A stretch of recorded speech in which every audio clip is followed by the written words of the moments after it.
যে পুলিচৰ physical fitness আমি পাস কৰিলো এতিয়া লিখিত পৰীক্ষা কেতিয়া হ'ব ফেব্ৰুৱাৰী মাহৰ ভিতৰত এই লিখিত পৰীক্ষা সমাপন কৰাৰ বাবে আমি প্ৰচেষ্টা কৰিম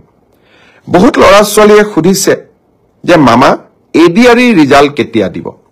এডিআৰই ৰিজাল্টটো আমি তৃতীয় আৰু চতুৰ্থ বৰ্গৰ আটাইকেইটা পৰীক্ষাৰ ৰিজাল্ট আমি ফেব্ৰুৱাৰী মাহৰ শেষৰ ফালে বা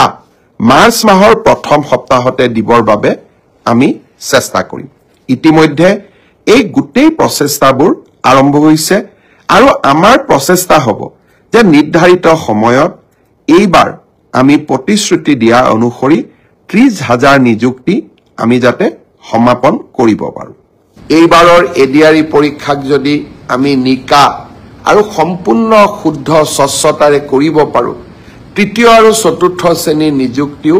এক নিৰ্মল গংগাত পৰিণত হ'ব আমাৰ ৰাজ্যখনত যুৱ প্ৰজন্মৰ বাবে ই এক আশাৰ বতৰা অসমৰ ইতিহাসৰ বাবে ই এক যুগজয়ী সন্ধিক্ষণ এক কালজয়ী ক্ষণ অসমৰ বিভিন্ন আমাক সমালোচনা কৰা সংবাদ মাধ্যম সামাজিক মাধ্যমত যিসকল লোকে আমাক সততে সমালোচনা কৰি থাকে তেখেতসকলে এবাৰ মাত্ৰ আকৌ এবাৰ চিন্তা কৰি চাওক কংগ্ৰেছ দলৰ মুখ্যমন্ত্ৰী এজন থাকিলে অসমত কংগ্ৰেছৰ চৰকাৰ থাকিলে চৰকাৰী চাকৰিত এনে নিৰ্মলতা স্বচ্ছতা সম্ভৱ হ'লহেঁতেন নেকি আমাক সমালোচনা কৰা সকলেও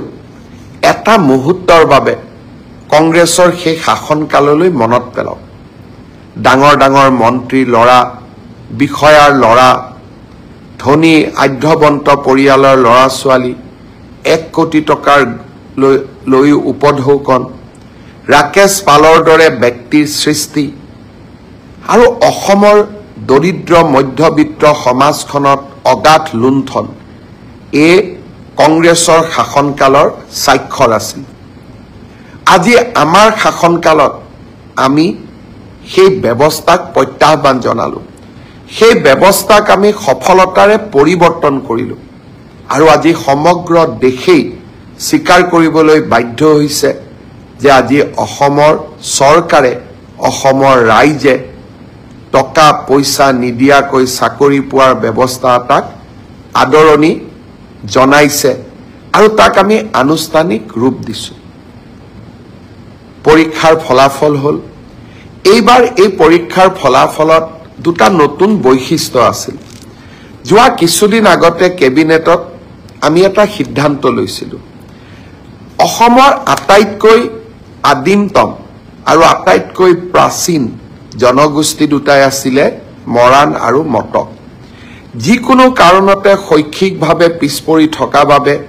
সেই জাতিটোৰ পৰা আজিও এজন দুইটা জনগোষ্ঠীৰ পৰা আজিও এজন মেজিষ্ট্ৰেট বা ডিএসপি বা লোকসেৱা আয়োগত পৰীক্ষা পাছ কৰা যুৱক যুৱতী আমি ভবা ধৰণে নিৰ্মাণ কৰিব পৰা নাছিলো মই এবাৰ প্ৰতিশ্ৰুতি দিছিলো যে মৰাণ জনগোষ্ঠীৰ বাবে এটা মেজিষ্ট্ৰেটৰ পোষ্ট আৰু তেওঁলোকৰ বাবে এটা ডিএসপিৰ পোষ্ট আমি সংৰক্ষণ কৰিম আৰু তেনে ধৰণে মটক জনগোষ্ঠীৰ বাবেও এটা ডিএসপি পোষ্ট আৰু আমি এটা মেজিষ্ট্ৰেটৰ পোষ্ট আমি সংৰক্ষণ কৰিম এইবাৰ মৰাণ মটক জনগোষ্ঠীৰ স্বাগতা বৰুৱা আৰু মৰাণ জনগোষ্ঠীৰ সেউজ দহতিয়াই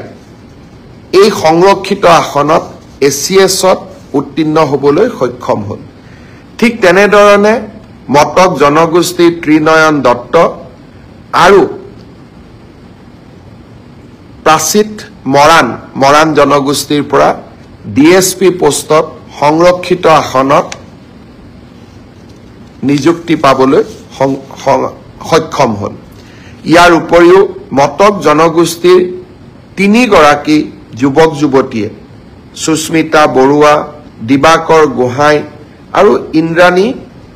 সেনাপতিয়ে মেধাৰ ভিত্তিত লোকসেৱা আয়োগৰ পৰীক্ষাত উত্তীৰ্ণ হ'বলৈ সক্ষম হ'ল যি ধৰণে আমি অসমৰ খিলঞ্জীয়া জাতি সত্তাসমূহৰ উত্থানৰ বাবে কাম কৰি আছো এই অসম লোকসেৱা আয়োগৰ পৰীক্ষাত মৰাণ আৰু মটক জনগোষ্ঠীয়ে পোৱা ন্যায়ে আমাৰ চৰকাৰৰ অসমৰ খিলঞ্জীয়া জাতিসত্তাৰ প্ৰতি থকা একান্ত শ্ৰদ্ধা আৰু ভক্তিক আকৌ এবাৰ সন্মুখলৈ লৈ আহিলে। 9,000 যুৱক যুৱতীয়ে নতুনকৈ এই আত্মনিৰ্ভৰ অভিযানৰ বাবে আবেদন কৰিছে। এই বছৰ আমি ৭৫,000 যুৱকক 1 লাখ টকা প্ৰথম কিস্তিত, দ্বিতীয় কিস্তিত 1 লাখ টকাকৈ আগবঢ়াম। ইতিমধ্যে যি 1,54,000 যুৱক যুৱতীয়ে পঞ্জীয়ন সমাপ্ত কৰিলে, এতিয়া তেওঁলোকৰ বাবে আবেদনৰ সময় আৰু তেওঁলোকে অহা 1 জানুৱাৰীৰ পৰা আবেদন কৰাৰ সুবিধা পাব। 1 তাৰিখে অহা 1 জানুৱাৰী তাৰিখে আমি এই আবেদনৰ পোৰ্টেলটো মুকলি কৰি দিম। মিউচুৱেল ট্ৰেন্সফাৰৰ পোৰ্টেলো মুকলি হ'ব আৰু সমান্তৰালভাৱে মুখ্যমন্ত্ৰীৰ আত্মনিৰ্ভৰ অভিযানৰ আবেদনৰ পোৰ্টেলো আমি 1 জানুৱাৰী তাৰিখে মুকলি কৰি দিম। 1 তাৰিখে অহা 1 জানুৱাৰী তাৰিখে আমি এই আবেদনৰ পোৰ্টেলটো মুকলি কৰি দিম। মিউচুৱেল ট্ৰেন্সফাৰৰ পোৰ্টেলো মুকলি হ'ব আৰু সমান্তৰালভাৱে মুখ্যমন্ত্ৰীৰ আত্মনিৰ্ভৰ অভিযানৰ আবেদনৰ পোৰ্টেলো আমি 1 জানুৱাৰী তাৰিখে মুকলি কৰি দিম। ইয়াৰ জৰিয়তে কোনোবা চৰকাৰী কৰ্মচাৰীয়ে কৰ্মৰত অৱস্থাত যদি মৃত্যুমুখত পৰে, তেওঁলোকে 5 লাখ টকাৰ পৰা 10 লাখ টকা তেওঁলোকৰ পৰিয়ালে অতিৰিক্ত লাইফ ইন্সুৰেন্স পাব। চৰকাৰৰ পৰা পোৱা সহায়ৰ উপৰিও দুৰ্ঘটনাজনিত কাৰণত মৃত্যু হলে 1 কোটি টকা পৰিয়ালটোৱে পাব আৰু যদি দুৰ্ঘটনাত পাৰ্মানেন্ট ডিজেবল হয় তেতিয়াও তেওঁলোকে 70 লাখ টকা তেওঁলোকে পৰিয়ালটোৱে লাভ কৰিব। লখিমপুৰৰ কেবিনেট সিদ্ধান্ত হোৱাৰ পিছত আমি বেংকসমূহৰ লগত নিৰন্তৰভাৱে আলোচনা কৰিলো। অহা 1 তাৰিখে 1 জানুৱাৰী তাৰিখে নতুন বছৰৰ আৰম্ভণিতে state bank of India, union bank of India আৰু আন কেইবাটাও বেংক য'ত নেকি আমাৰ চৰকাৰী কৰ্মচাৰীসকলে দৰমহাৰ লেনদেন কৰে, তেওঁলোকৰ লগত আমি বুজাবুজিৰ চুক্তি স্বাক্ষৰ কৰিম। অৰ্থাৎ 1 তাৰিখৰ পৰাই এই কেবিনেট সিদ্ধান্ত কাৰ্যকৰী হ'ব। শ্ৰদ্ধাৰ অসমবাসী ৰাইজ, মুখ্যমন্ত্ৰীৰ আত্মনিৰ্ভৰ অভিযান, কৰ্মচাৰীসকললৈ জীৱন সুৰক্ষা আৰু মিউচুৱেল ট্ৰান্সফাৰ প্ৰতিটো প্ৰতিশ্ৰুতিকে বাস্তৱত ৰূপায়ণ কৰিবৰ বাবে আমি প্ৰতিটো মুহূৰ্তই কাম কৰোঁ আৰু এই কামবিলাক সম্পূৰ্ণ হোৱাৰ লগে লগে এই কৰ্মযজ্ঞৰ ফচলসমূহ আপোনালোকৰ বাবে লৈ আহোঁ। অহা 1 জানুৱাৰীৰ দিনটোত এনে 3টা কৰ্মযজ্ঞৰ ফচল আপোনালোকৰ ওচৰলৈ মই লৈ আহিবলৈ চেষ্টা কৰিম। শ্ৰদ্ধাৰ ৰাইজ, অহা 31 ডিচেম্বৰত মিছন বসুন্ধৰাৰ আবেদনৰ সময় শেষ হ'ব। এইবাৰ মিছন বসুন্ধৰাত আমি চেষ্টা কৰিছো যাতে অসমৰ শিক্ষানুষ্ঠানসমূহ, ক্লাবসমূহ, সাংস্কৃতিক অনুষ্ঠানসমূহ, আমাৰ মন্দিৰসমূহ, নামঘৰসমূহ, এওঁলোকে যাতে য'ত আমাৰ এই অনুষ্ঠানবোৰ আছে এই মাটিবোৰ যাতে আমি ম্যাদী পট্টা কৰি ল'ব পাৰোঁ।